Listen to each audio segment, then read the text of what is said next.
It's Mark Yegge here, wealth architect and lifestyle investor. Let's take your life to the next level. Welcome to the Wealth Architect Podcast. So there's a big old trucker convoy going on in Canada.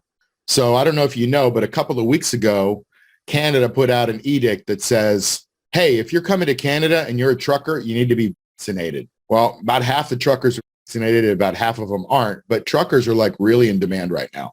We have a supply chain crisis and truckers are like, you ain't gonna tell me what to do. Well, maybe a couple of them said you can tell me what to do because otherwise they didn't want to lose their trucking job or they didn't care about getting the shot.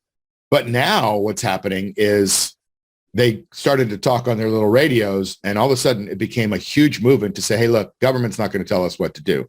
The US government got involved and says, you're not coming over here unless you've gotten the shot. So the truckers are like, whoa, hang on a second. And they started creating this convoy. Convoy is when you get one truck after the next, and they're on a mission. And they've driven all across Canada. And there's like, I don't know, I think 50,000 trucks or something like that, like all kinds of trucks, dump trucks, garbage trucks, diesels, 18-wheelers, whatever kind of truck, even pickup trucks are there. And now cars are joining. And there's like that many, it's 70 kilometers long, which if you're in the US, you don't use the metric system, it's about 40, 50 miles long. Imagine 40 to 50 miles of trucks that are coming to the capital of Canada in Ottawa, right? So these trucks have made their way to Canada. People have been joining and there's people on bridges and they're waving their flags and the press isn't covering it, right? And I'll probably get censored on this video or this podcast, but the press isn't covering it because they don't want to show that people have power, even if they don't have some weaponry, right? Their weaponry is their ability to join together. And Canadians are just tired of being pushed around. Like they've been pushed around for almost 2 years now. Can't go out. Like the last thing I heard, and I know somebody in Canada, they said, you can't go to a Costco unless you're escorted in and you're only allowed to buy groceries. And you can only go in if you've had the jab. And you can only go in to buy groceries and food. You can't buy like other stuff that Costco sells, right? And then you're escorted out.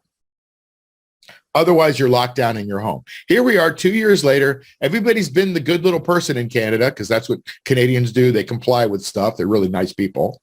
And so they comply. They believe their government. They believe Trudeau is awesome or whatever. I don't know what they believe about that guy. But like they've done everything they're supposed to do. And they're still getting the sickness, right? And so if they're still getting the sickness, they're like, wait a minute, what are we doing? Especially the truckers. They're like, wait, hang on a second. You need us. And if you need somebody, you don't piss them off. And so they've pissed off the truckers, and now the truckers have gotten together, and they ran into Ottawa. So you can't get in or out of Ottawa right now, the capital of Canada. It's a small town. And Trudeau, a good leader would normally stand up and go, we're going to stand firm. We believe that this is the right thing to do. What did he do? He left. He took off in the middle of the night, went to some little secret hideout because he's scared of the truckers. What are they going to do to him? Well, they should do stuff to him because they've been oppressed for a long time and they're not taking it anymore. I find it really funny that the press doesn't cover it.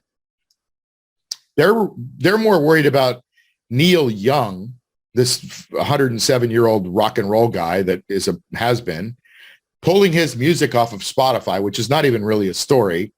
And some guy named Nils Lofgren in Norway pulling his stuff off of Spotify, and Joni Mitchell. All these really old artists are pulling their music off of Spotify. Nobody knows who they are anyway, so it's not like they're going to drop in sales. They're just jerks trying to force one of the only bastions of free speech, which is Spotify right now, to get rid of other people's podcasts. Joe Rogan, for example. They don't want Joe Rogan's podcast on there because he lets people say it how it is. He doesn't censor people. He shuts up and lets people talk. And they don't like that because it's not part of the narrative. It's not part of the Trudeau narrative either. They're more concerned about that. And so people are looking at that going, hey, wait a minute here. Why do we care about this? But that's who the press is covering because they don't want you to know that there's a big movement that's very powerful and will have a big voice. And I don't know where it's going to go in the future. We'll see. We'll see how this podcast ages. But there's some really interesting things going on in the world. It's happening in Australia, where they've been the most oppressed country for the last 2 years. It's going to happen. It's starting to happen in the United States. It's happening in Canada. It's happening in France. It's happening around the world. You're not hearing about it because the press has their own agenda, right? It's a very left-wing agenda. I don't know what they're trying to do, but I have a feeling it's not good. And hey, look, if it's good, let people talk, right? Let people have a debate about it. Don't censor them. This is what Russia did, right? We had Pravda, supposed to be the truth, right? That was the official paper of the USSR back in the 80s, 70s, 60s. Well, that was all government approved stuff that they propagandized out to you, right? That was what you read and you were like, well, this is the truth. But there wasn't another side. There wasn't a debate. And you saw how oppressed those people were.